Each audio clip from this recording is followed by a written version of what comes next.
All right, in this video, I'm going to be solving a bunch of different word problems with quadratic equations. I'm either going to solve them by factoring or the quadratic formula so that you can see a little bit of both. Let's get going. All right, question number 1. Parabolic arches have been used in a mansion in lieu of traditional doorways. The arches can be modeled by the function h of w equals negative 0.625 w squared plus 5w, where the height, h of w, and width, w, are measured in feet. So I'm just going to underline that because that's an important piece of info. The owners of this home has a bunch of sculptures that need to be wheeled in. The sculptures, after being placed on a trolley, are 7.5 feet tall. What is the maximum width the crate can be so it can still fit through the archways? Let's first visualize this problem. I'm going to create an XY axis just so that we have this visual. And what we have are parabolic door archways. So instead of using regular doorways, they're going to be using arches. And it can be modeled by this function. How I knew it was going to look like that was by looking at my equation. So h of w equals negative 0.625 w squared plus 5w. So I used a few pieces of information. I knew it was going to open down because this value here is negative. And then I knew that it would have a y-intercept of 0 because I didn't have a c value, which is why I knew it would kind of start here. And then it would go up, reach the maximum point, and go down. Other than that, that's kind of the only two pieces of information I had to draw my picture. But this gives us a rough idea of what we're looking for. So what we're looking for is that we have to bring these sculptures into the house. And the sculptures are in these rectangular boxes to keep them safe. And what we know is that after we put them on the trolley, they are 7.5 feet tall. What we need to know is kind of what is the maximum width the doorway can be so that it would still fit through the parabolic arch, because we don't want it to hit the door or it's going to damage it. So we're kind of trying to figure out, like, what is this maximum length here? Let's start by inputting this into our formula. Well, 7.5 is just a height, right? So this is, we can redistribute, or no, sorry, what's the word I'm looking for? Substitute, that's the word I'm looking for. We need to be able to substitute this into h of w.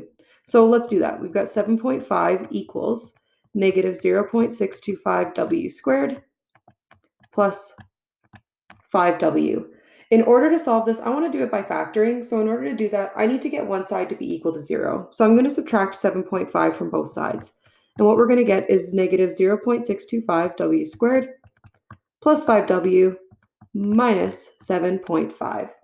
All right, how do we do this by factoring? I want to make my life a little bit easier and try to get my a value, which is right now negative 0.625, to become 1. So what I'm going to do is factor that out of each number. And when I say factor out, what I'm really meaning is division. So we're going to take the first term and divide it by negative 0.625. Well, anything divided by itself is 1, so I have 1w squared. Next, what we want to go is 5w divided by negative 0.625. Here, what we're going to get is negative 8w. And I'll do the same thing with negative 7.5. When we divide it by negative 0.625, I am left with positive 12. What this allows me to do is to divide both sides by negative 0.625, and what ends up happening when I do that is that it just cancels it on the right side, and on the left side it continues to be 0, because 0 divided by anything is just 0. So we get 0 equals w squared minus 8w plus 12.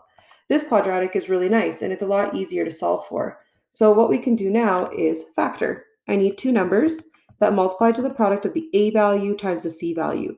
A is 1 and c is 12. So I need something that multiplies to 12, and they need to add to negative 8. The two numbers that will work here is negative 6 and negative 2. Because this is a trinomial where the a value is 1, I'm able to immediately go to my two factors. And I'm going to have one as w minus 6. The other one will be w minus 2. What we're going to do from here is we're going to take each factor and set that equal to 0 separately. I'll add 6 to both sides, and I get w equals 6. We'll do the same thing with the other factor. We'll go w minus 2 equals 0. We'll add 2 to both sides, and we'll get w equals 2. So if I go back to my picture, so this happened when my width was 2 and my y value would have been 7.5. Remember that, yes, I labeled this as x, but what we're really graphing here is the width in comparison to the height given a width. So I had my first point at 2 and 7.5. My other point would be at 6 and 7.5. So if I'm looking for the maximum width, I'm looking at the distance between 2 and 6. So all I'm really doing here is finding a difference. So I'm going to subtract the two numbers, and so my maximum width will be equal to 6 minus 2, which of course will give us 4 feet. And that's our answer for question number 1. Let's try something else. Question number 2. A potato gun has been set up on the ground. The function h of t equals negative 4.9 t squared plus 68t can be used to model the height of a potato in meters over time t in seconds. How long will the potato be in the air for? Again, let's visualize this problem. I'm going to have my x and y axis. Here I'm labeling t on the x-axis and h of t on the y-axis. And again, I have an a value that's negative. I know it's opening down. And same as that last problem, I have a y-intercept of 0 because the c value is 0. So again, we're going to have a very, very similar picture here where it's starting at 0 and 0. And what we want to know is how long is the potato in the air for? Well, if it goes up to a vertex and then it's going to, again, gravity's going to take over and it's going to go down, it's going to hit the ground at this point here. I don't know what the t value is, but I know that the y value is equal to 0. So what I'm trying to identify here is the x-intercepts. This should help us kind of figure out the problem. If I know that I'm looking for the x-intercepts, then we could either solve this by factoring, or we could do this with quadratic formula, or we could even do it by graphing, however we want to solve it. But what we're looking for is this x-intercept. And in this case, I guess it's called a t-intercept. So let's go ahead and do that. I want to solve this one by using the quadratic formula. So let's start with 0 equals negative 4.9 t squared plus 68t. I've replaced h of t with 0 because I am looking for when we have a height of 0. And then let's go ahead and plug this into the formula. So as a reminder, here's what our quadratic formula looks like.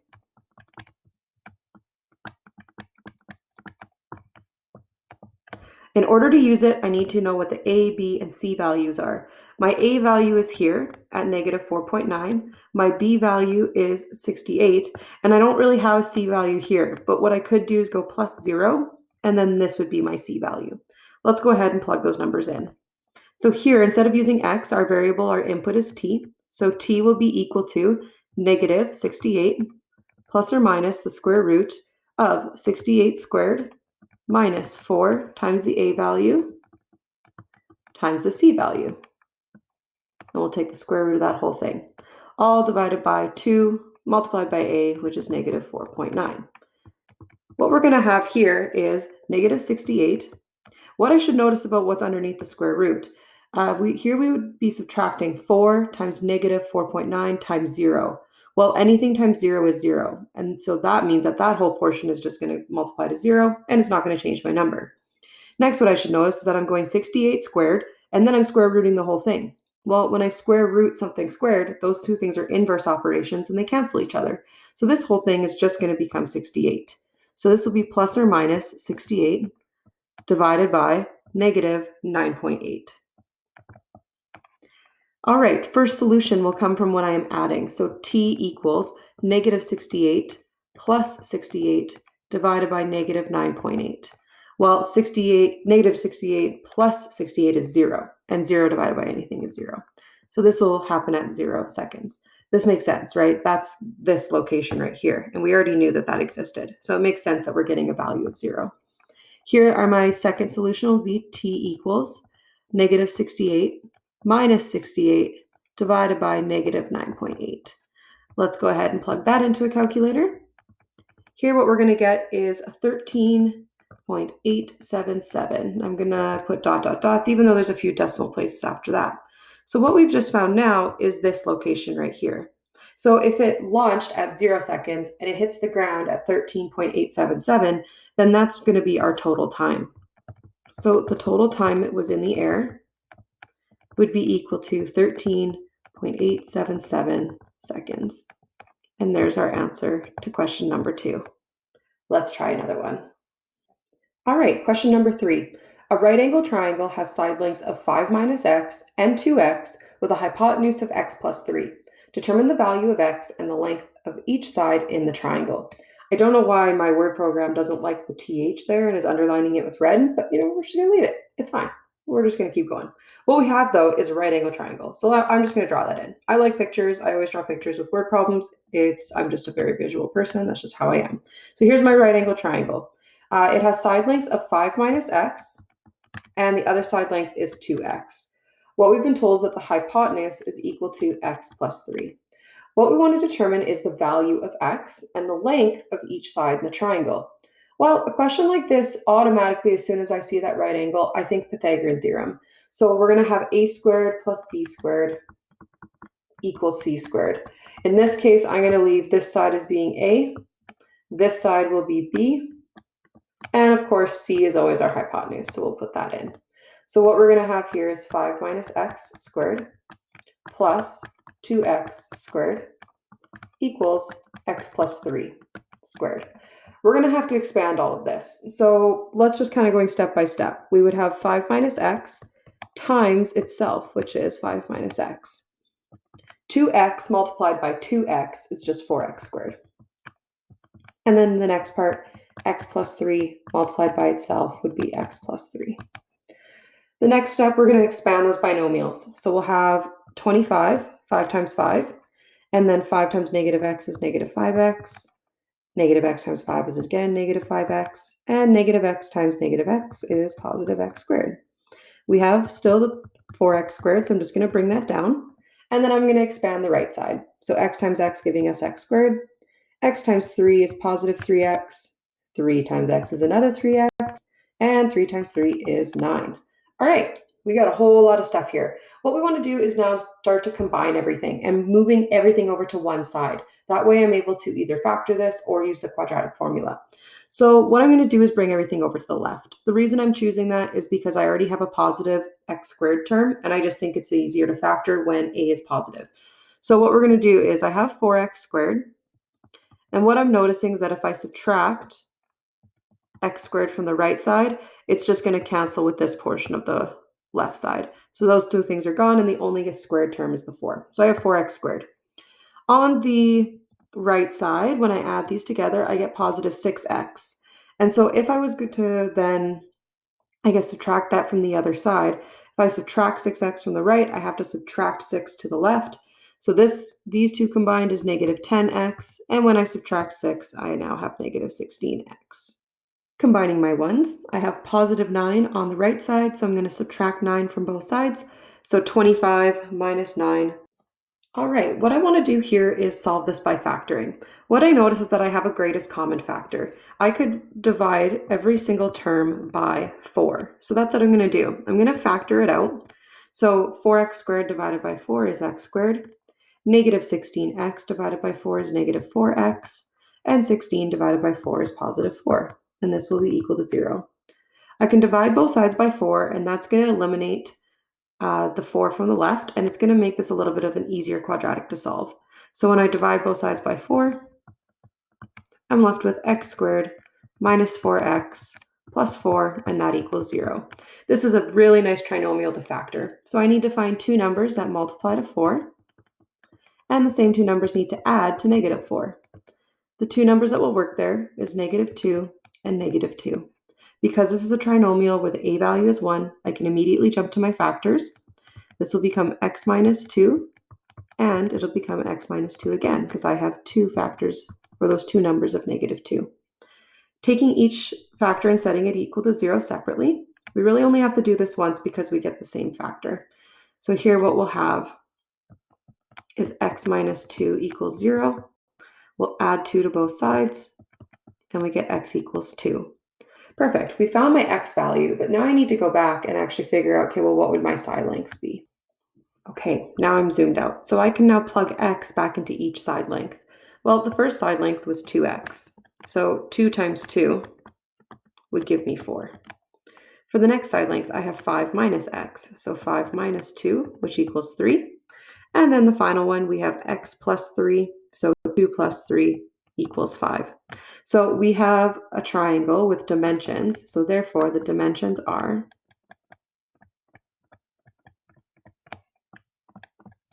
3, 4, and 5. And what we have for our x value is that x was equal to 2. So there's our solution to question number 3. One more example.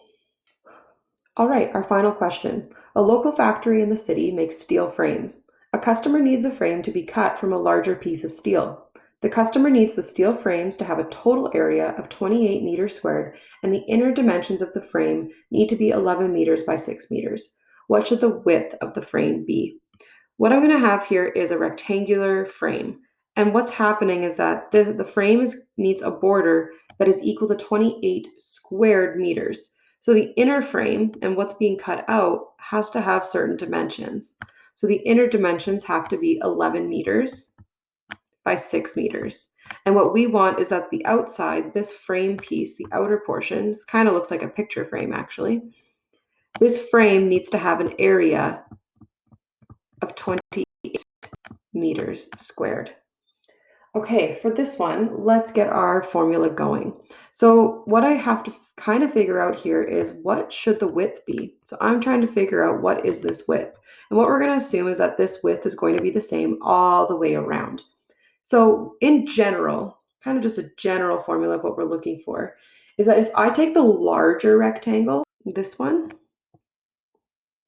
and then I find the area of it, and if I subtract the area of the inner frame, what that's going to leave me with is just the outside. So I need to find the area of the large rectangle, and I need to subtract the area of the small rectangle. Here's how I can find the area. So in general, for a rectangle, area is equal to length times width. So for the blue rectangle, the full length would be, we've gone 11 across here, but then I'm adding x and I'm adding x. So the length can be written as 11 plus 2x. For the width, we have this width of 6, but then we have these 2 extra pieces, and those both have dimensions of x. So then that could give us 6 plus 2x. That would represent the area of the larger rectangle. What I need to subtract off is the area of the smaller rectangle, which just has dimensions of 11 by 6. So we're going to subtract off 11 times 6. And what this leaves me with is the border. Well, we already know that the area has to be 28 meters squared. So this equals 28. Let's expand this. So we'll have 11 times 6, which gives me 66. 11 times 2x, which gives me 22x. 2x times 6, which again gives me 22x. And then 2x times 2x, which is 4x squared. What we're going to subtract off is 11 times 6, which is 66. And this equals 28. In order to solve with quadratic formula or by factoring, again, what I'm going to need to do here is get everything over to one side. So what I notice here is that positive 66 and minus 66 are going to add to 0, so they completely cancel. So then my equation can become 4x squared plus 44x. And I'm going to subtract 28 from both sides, so I get negative 28, and this equals 0. Let's solve this one using the quadratic formula. All right, now we have enough space to write. So x will be equal to negative b. The b value is 44. So we got negative 44 plus or minus the square root of b squared, so 44 squared, minus 4 times the a value times the c value. All of that is being square rooted. And we need to divide the whole thing by 2 times a. All right. Let's clean this up just a little bit. So we've got negative 44 plus or minus the square root. So after putting that into my calculator, I get 2,348, all divided by 8. All right, my first solution is when I'm going to have negative 44 plus that square root. So we'll plug that into our calculators. And then we're going to divide the whole thing by 8. And what we get is x equals 0.6032. And then my second one is going to come from when I subtract that square root. So we'll go negative 44, and we'll take away the square root of 2,384, and then we'll divide it by 8. And what we get here is negative 11.603. First off, what we want to notice is that x was being measured in meters. So both of these have units of meters. One of these does not make sense. I can't have a frame that has a negative width. So this is a non-permissible answer. It's an extraneous solution. The only proper solution I have here is negative 0.6 032. Thanks for watching. Let me know if you need any help.